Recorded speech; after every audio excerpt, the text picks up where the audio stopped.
Asalmu Alekom wa Ramatuli wa Baraktu. Nous vous remercions sincèrement pour votre présence et votre soutien précieux.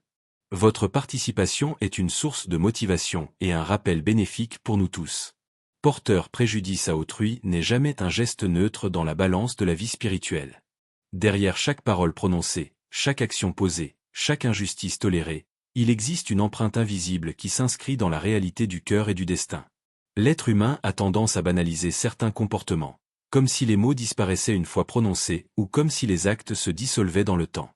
Pourtant, rien de ce qui touche à l'honneur, au droit ou à la dignité d'une personne ne s'efface réellement sans conséquence. La médisance, par exemple, commence souvent comme une simple conversation, presque anodine dans son apparence. Mais en réalité, elle détruit quelque chose d'essentiel, la valeur de l'autre dans le regard collectif. La calomnie va encore plus loin, car elle construit une réalité fausse qui peut briser des vies entières. L'oppression, quant à elle, dépasse la parole et devient une pression concrète sur la vie d'autrui, qu'elle soit matérielle, émotionnelle ou sociale.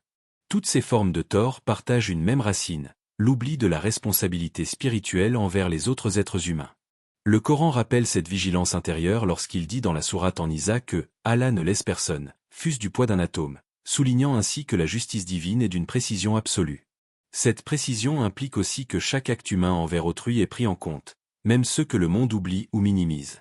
Rien n'est effacé dans le registre de la justice divine, même si les conséquences ne sont pas immédiatement visibles dans la vie quotidienne. Cette réalité transforme profondément la manière de percevoir les relations humaines. Elle impose une forme de conscience constante dans la parole et dans l'attitude.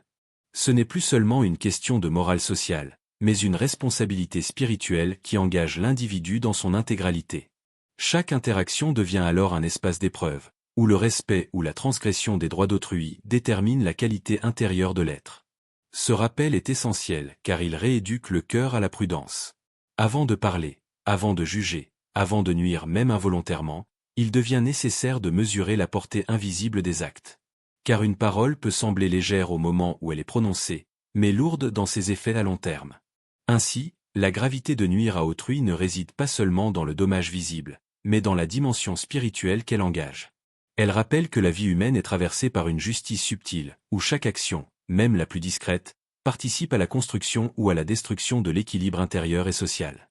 L'injustice n'apparaît pas uniquement dans les scènes évidentes de violence ou dans les grands abus visibles par tous. Elle s'insinue souvent dans les gestes ordinaires, dans les paroles du quotidien, dans les choix apparemment simples que l'on ne remet pas toujours en question. C'est justement cette discrétion qui la rend dangereuse, car elle devient difficile à reconnaître pour celui qui la commet, mais profondément lourde pour celui qui la subit. Dans la vie professionnelle, elle peut prendre la forme d'un droit non respecté, d'un salaire retardé ou diminué sans justification, ou encore d'un effort exploité sans reconnaissance. Dans la sphère familiale, elle peut se manifester par des paroles qui divisent, des jugements injustes ou des comportements qui brisent l'harmonie entre proches. Même dans les interactions sociales les plus simples, elle peut exister sous forme d'indifférence excessive, de manque de respect ou d'absence de considération pour les besoins des autres. Le Coran attire l'attention sur cette précision morale lorsqu'il ordonne la justice et l'équité, même envers ceux que l'on n'aime pas. Dans la sourate Al-Maïda, il est rappelé que la haine envers un peuple ou une personne ne doit jamais pousser à agir injustement, et que l'équité reste plus proche de la piété. Ce principe élève la justice au-delà des émotions personnelles et des réactions impulsives. Ce rappel divin transforme chaque situation quotidienne en un espace de responsabilité. Rien n'est trop petit pour être exclu du champ de la justice. Une parole lancée sans réflexion peut semer la division. Un comportement négligent peut causer un tort silencieux. Une attitude égoïste peut priver quelqu'un de son droit sans que cela soit immédiatement visible. Ainsi, l'injustice prend des formes multiples, sociales, familiales, professionnelles, émotionnelles et même morales. Elle n'est pas toujours bruyante, mais elle est toujours significative. Cette réalité invite à une vigilance constante dans les relations humaines, où chaque geste doit être évalué à la lumière du respect des droits d'autrui. Avec cette conscience, la vie quotidienne devient un terrain d'épreuves subtiles. Chaque interaction devient une occasion de choisir entre l'équité et l'abus, entre la responsabilité et l'insouciance. Et c'est dans ces choix répétés que se construit, petit à petit, la valeur réelle des actions humaines devant la justice divine. L'une des réalités les plus sensibles dans la compréhension de la justice divine est la place particulière accordée à l'invocation de la personne opprimée. Ce n'est pas une simple parole prononcée dans la douleur, ni une plainte sans conséquence. C'est une supplication qui porte une intensité particulière, car elle naît d'un cœur blessé, d'un droit violé, ou d'une injustice subie sans défense réelle. Dans cette condition, la parole devient pure, directe, dépouillée de tout artifice. Cette invocation n'est pas traitée comme les autres demandes. Elle possède une force unique, car elle est liée à une injustice réelle. La souffrance vécue devient elle-même un vecteur de proximité avec la justice divine. Il n'y a pas d'intermédiaire entre cette plainte sincère et la réponse d'Allah. Cela crée une réalité spirituelle extrêmement sérieuse. La douleur d'un être humain opprimé devient un langage entendu sans retard, sans obstacle et sans filtre. Le prophète a averti à plusieurs reprises du danger de l'injustice en rappelant de craindre l'invocation de l'opprimé, car elle n'est jamais rejetée. Cette mise en garde transforme profondément la manière de percevoir les relations humaines. Chaque acte injuste, même jugé insignifiant par celui qui le commet, peut devenir la cause d'une réponse spirituelle immédiate. Le Coran rappelle également cette vigilance divine lorsqu'il mentionne dans la sourate Ibrahim que Allah ne néglige jamais ce que font les injustes, soulignant ainsi que rien n'échappe à la connaissance et à la justice du Créateur. Ce rappel renforce la conscience que chaque action envers autrui a une portée bien plus grande que sa simple apparence. Cette réalité impose une responsabilité immense dans le comportement quotidien. Avant de parler, avant de nuire, avant de priver quelqu'un de son droit, il devient nécessaire de se rappeler que la personne en face, même faible ou silencieuse, possède une connexion directe avec Allah lorsqu'elle est injustement traitée. Cette connexion transforme sa faiblesse apparente en une force spirituelle réelle. Ainsi, l'invocation de l'opprimé devient un rappel vivant de la justice divine dans le monde. Elle enseigne que la justice n'est pas seulement un idéal moral, mais une réalité active et immédiate. Elle protège les faibles, elle alerte les injustes, et elle rappelle à chacun que toute blessure infligée sans droit peut devenir une cause de retour spirituel dont les effets dépassent largement la perception humaine. Le fonctionnement de la justice divine ne suit pas toujours la logique immédiate que l'être humain attend. Dans de nombreuses situations, ceux qui commettent l'injustice semblent continuer leur vie sans conséquences apparentes. Cette réalité peut créer une impression trompeuse, comme si les actes passés étaient oubliés ou ignorés. Pourtant, ce silence apparent n'est jamais un signe d'oubli, mais plutôt une forme de délai accordé avec sagesse. Ce délai divin possède plusieurs dimensions. Il peut être une épreuve pour celui qui opprime, lui laissant le temps de persister dans ses actes afin que les conséquences deviennent plus claires et plus lourdes.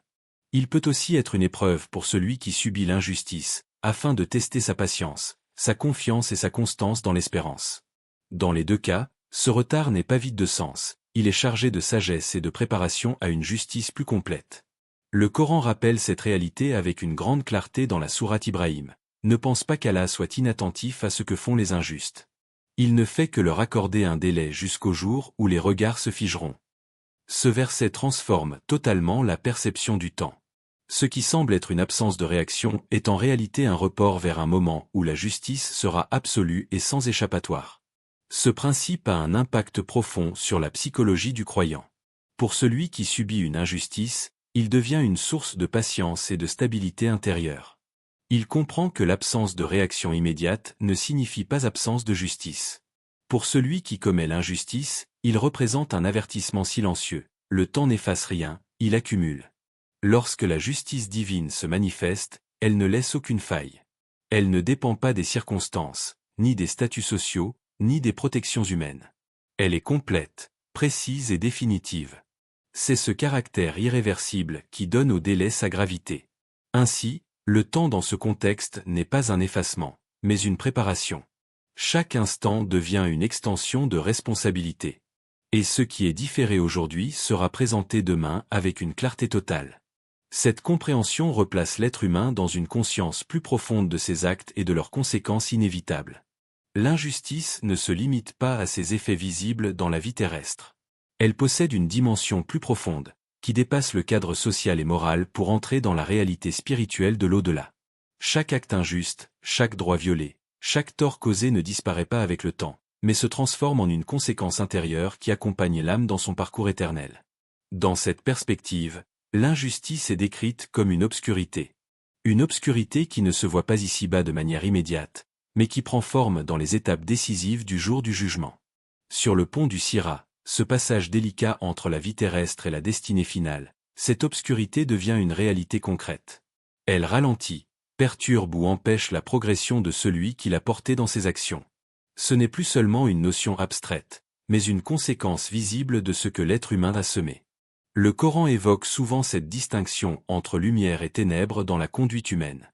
Dans la sourate Al-Baqarah, Allah parle de ceux qui sont sortis des ténèbres vers la lumière grâce à la guidance, montrant que les actes et les choix façonnent une trajectoire spirituelle claire ou obscure. Cette symbolique devient encore plus intense dans l'au-delà, où il n'existe plus d'ambiguïté ni de dissimulation. Chaque injustice commise dans ce monde devient alors une perte de lumière intérieure. À l'inverse, chaque acte de justice, chaque droit respecté, chaque parole équitable devient une source de lumière qui accompagne l'âme dans son cheminement. Ce contraste montre que la vie terrestre est en réalité une construction progressive de ce que sera la clarté ou l'obscurité du futur éternel. Cette vision transforme profondément la perception des actes quotidiens. Rien n'est insignifiant. Une parole injuste peut devenir une ombre. Un comportement équitable peut devenir une lumière. Ce qui semble petit dans le présent peut avoir une répercussion immense dans la réalité future. Ainsi, l'injustice n'est pas seulement une rupture dans les relations humaines, mais une perte de lumière spirituelle. Elle affecte non seulement les autres dans ce monde, mais aussi le parcours intérieur de celui qui la commet. Et dans cette logique, chaque action devient une brique dans la construction invisible du destin éternel de l'âme. L'injustice n'est pas une notion unique et isolée, elle se manifeste à travers plusieurs dimensions qui englobent toute la vie spirituelle et humaine. Pour la comprendre correctement, il est nécessaire de la voir comme un système global qui touche 3 niveaux essentiels de l'existence: la relation avec le Créateur, la relation avec les autres créatures, et la relation avec soi-même. La forme la plus grave de l'injustice est celle dirigée envers Allah. Elle consiste à attribuer un associé au Créateur ou à détourner l'adoration qui lui est exclusivement due. Cette forme d'injustice ne concerne pas seulement un acte isolé, mais une rupture fondamentale dans la relation entre l'être humain et son Seigneur. Le Coran qualifie ce comportement comme une injustice immense, car elle bouleverse l'ordre spirituel le plus essentiel de l'existence. La deuxième forme d'injustice concerne les autres êtres humains. Elle apparaît lorsque les droits d'autrui sont violés, que ce soit dans le cadre familial, social ou professionnel. Cela peut être une parole blessante, un droit non respecté, une responsabilité négligée ou une oppression directe. Chaque relation humaine devient alors un espace de responsabilité, où le respect des droits constitue une obligation morale et spirituelle. Le prophète a constamment rappelé l'importance de préserver les droits des autres, car toute atteinte à ces droits a des conséquences dans la justice divine. La troisième forme est celle dirigée contre soi-même. Elle est souvent moins visible, mais tout aussi importante. Elle se manifeste lorsque l'individu s'expose au péché, néglige sa purification intérieure ou abandonne sa propre réforme spirituelle. Cette injustice intérieure affaiblit progressivement le cœur, car elle éloigne la personne de son équilibre et de sa véritable finalité. Ces 3 dimensions montrent que la justice n'est pas limitée à une seule sphère. Elle est totale, englobante, et concerne chaque niveau de l'existence humaine. Le Coran invite constamment à l'équité, non seulement dans les relations extérieures, mais aussi dans la cohérence intérieure de l'être. Ainsi, comprendre l'injustice sous ces 3 formes permet de mieux percevoir la responsabilité globale de l'être humain. Chaque pensée, chaque parole et chaque acte s'inscrit dans une structure plus large où la justice devient un principe fondamental qui relie l'homme à son Créateur, aux autres et à lui-même. Le jour du jugement est présenté comme le moment ultime où toute forme d'injustice trouve sa réparation parfaite. Rien n'y est laissé au hasard, rien n'y est oublié, et aucun droit ne reste suspendu dans l'ombre de l'oubli. Dans cette réalité, chaque relation humaine, chaque parole prononcée, chaque acte accompli devient un élément soumis à une justice totale et irréprochable. Ce qui distingue profondément ce moment des réalités de ce monde, c'est le principe de restitution absolue. Les droits qui ont été violés ne disparaissent pas avec le temps, ils sont rétablis avec une précision parfaite. Ainsi, les bonnes actions de celui qui a causé du tort peuvent être transférées à celui qui a été lésé. Et lorsque ces bonnes actions s'épuisent, les conséquences deviennent encore plus graves, car les fautes de la victime peuvent être transférées à celui qui a injustement causé du tort. Cette dynamique montre l'extrême sérieux de chaque injustice, même celle qui semblait insignifiante dans la vie terrestre. Le Coran évoque cette réalité lorsqu'il parle du jour où chacun viendra portant ce qu'il a accompli, soulignant ainsi que rien n'est effacé ni ignoré. Tout revient à son auteur, avec une précision absolue. Ce principe renforce la conscience que la justice divine n'est pas symbolique, mais réelle, complète et inévitable. Dans ce contexte, Les notions de richesse, de statut social ou de pouvoir perdent totalement leur valeur. Aucun privilège terrestre ne peut intervenir dans ce processus. Ce jour-là, seules les actions comptent, et elles deviennent la seule monnaie d'échange réelle. Cela donne une perspective totalement différente à la vie présente, où chaque interaction devient une préparation silencieuse à ce moment décisif. Cette réalité pousse à une introspection profonde. Corriger ses torts dans ce monde devient une nécessité urgente, car attendre l'au-delà signifie entrer dans un système où les compensations peuvent être irréversibles. Le pardon demandé ici-bas devient alors une forme de protection spirituelle essentielle. Ainsi, le règlement des comptes au jour du jugement n'est pas seulement une scène de justice, mais un rappel constant dans la vie présente. Il invite à la responsabilité, à la réparation et à la conscience que chaque action envers autrui construit ou détruit quelque chose d'irremplaçable dans le bilan final de l'existence. L'honneur d'un être humain fait partie des droits les plus sensibles et les plus protégés dans la vision spirituelle des relations humaines. Il ne s'agit pas seulement d'une réputation sociale, mais d'une valeur profonde liée à la dignité même de la personne. Toucher à cet honneur, que ce soit par la parole ou par l'attitude, revient à fragiliser quelque chose d'immatériel mais d'extrêmement précieux. La médisance, la calomnie et les attaques verbales ne sont donc pas de simples échanges de mots. Elles construisent une réalité parallèle qui peut détruire des relations, briser des familles et semer la méfiance dans les communautés. Le texte met en lumière la gravité de ces comportements en les reliant à des conséquences spirituelles fortes, montrant que ce qui est dit dans l'ombre n'est jamais sans impact dans la lumière de la justice divine. Le Coran rappelle dans la sourate Al-Hujura une éthique claire de la parole en interdisant de se médiser les uns les autres, comparant cela à un acte répugnant. Cette image forte montre que les paroles ne sont pas neutres, elles peuvent soit préserver la dignité, soit la détruire profondément. Cependant, au-delà de cette gravité, une porte de réconciliation existe toujours. La spiritualité ne se limite pas à la sanction, elle ouvre aussi vers la réparation. Le pardon sincère, la reconnaissance des torts et les gestes de réconciliation deviennent des moyens de purifier les relations et de restaurer ce qui a été endommagé. Cette dimension montre que la justice ne vise pas uniquement la punition, mais aussi la restauration de l'équilibre. Les figures pieuses, comme Al-Hassan al-Basri, illustrent cette sagesse dans la gestion des offenses subies. Leur attitude face aux critiques et aux injustices révèle une maîtrise intérieure qui privilégie la purification du cœur plutôt que la réaction impulsive. Ils comprenaient que répondre à la malveillance par la sagesse pouvait transformer une situation de tension en opportunité de réforme.